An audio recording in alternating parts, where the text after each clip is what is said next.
So if you were to open up your Christian dictionary, there are such things, and look up the word salvation, you might hear what you would expect. You might read what seems familiar. That salvation, we so often think, is what happens after somebody dies.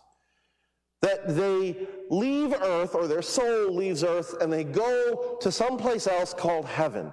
But salvation only comes after death. So we've always thought.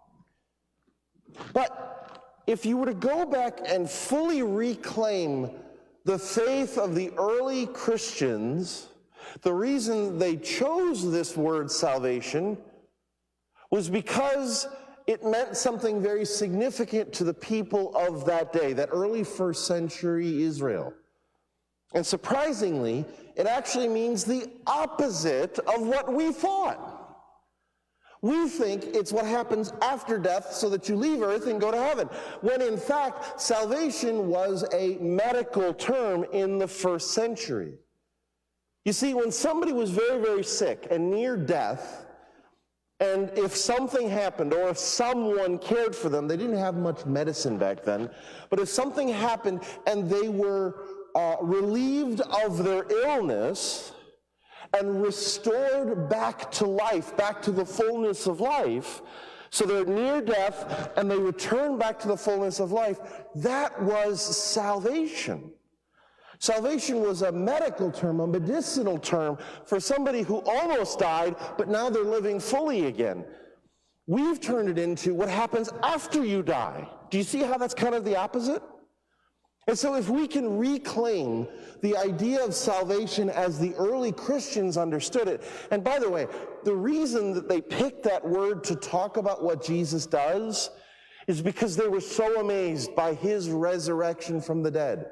That's the ultimate example of salvation.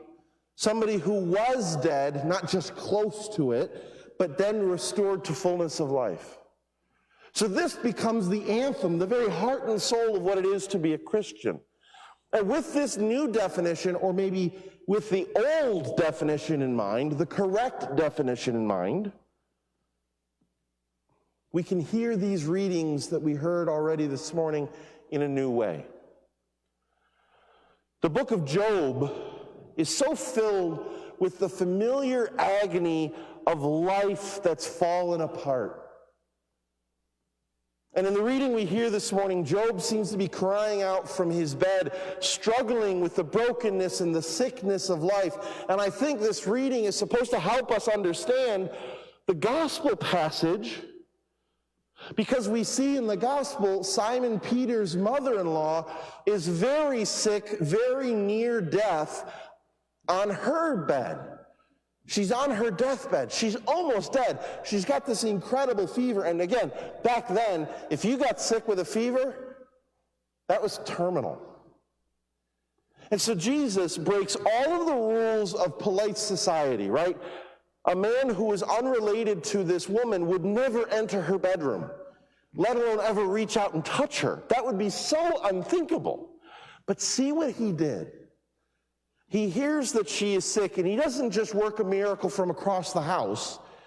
He goes to her. He grasps her by the hand, and he raises her up. Quite literally, he saves her. He gives her the gift of salvation. He restores her from almost being dead back to the fullness of life. And what immediately happens? What does she immediately do? She begins to wait on them. She begins to serve them. Now, we could hear this kind of in this negative patriarchal view of, oh my gosh, of course Jesus wanted dinner, so he raises her up so she can cook for him. That's not what's going on. The word in the original language that the gospel is written in Greek, for she began to serve them, she began to wait on them, is diakonos. It's the same word we talk about deacons, ordained deacons.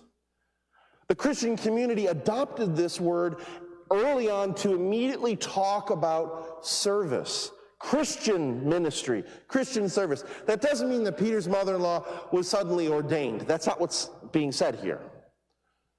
But the point of what's going on is upon her receiving the gift of salvation, she immediately begins to act differently. She begins to live differently. That the gift of salvation has changed her life. She begins to serve and minister and live as a Christian, as a disciple. That's the response of salvation. That's the correct response of what happens when Jesus' gift of salvation touches our life. Now, maybe you haven't known what it is to be near death or profound sickness, but I bet each one of us knows in some way, some type of sickness, illness, weakness, or struggle, that the gift of salvation in some small part has touched our lives. And so we too are challenged to respond the same way. Once we receive that gift, we should imitate Simon's mother-in-law and begin serving others. Think about what St. Paul said in the second reading. He says, I have been obligated by the gospel. I received the gift of salvation, Paul says often. My life was changed. And I began to serve others. And he gets very descriptive. I love what he says. He says, to the weak, I became like I was weak. I joined them. To those who were slaves, I became like I was a slave to join them. Over and over, whoever St. Paul encountered, he joined them in whatever way that he could. Notice, he didn't judge them, he didn't condescend, he didn't criticize, he didn't critique, he didn't lecture, he joined them.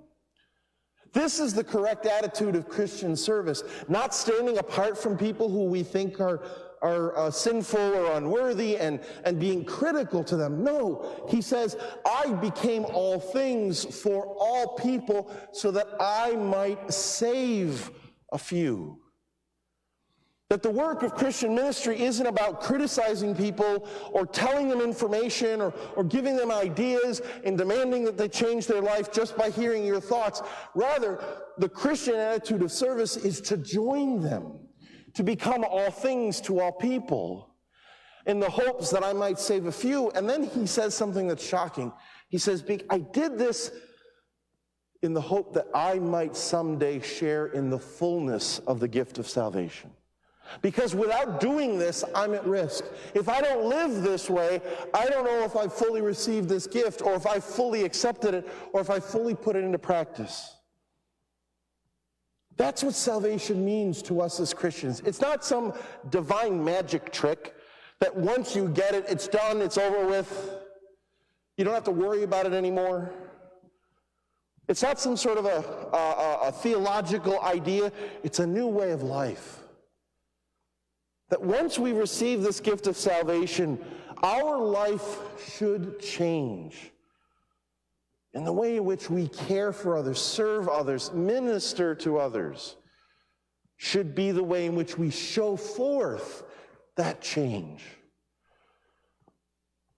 I really think that Simon Peter's mother-in-law, as little is said about her in Scripture, is for us that incredible example, that wonderful model of how we as Christians should receive that gift and then live differently.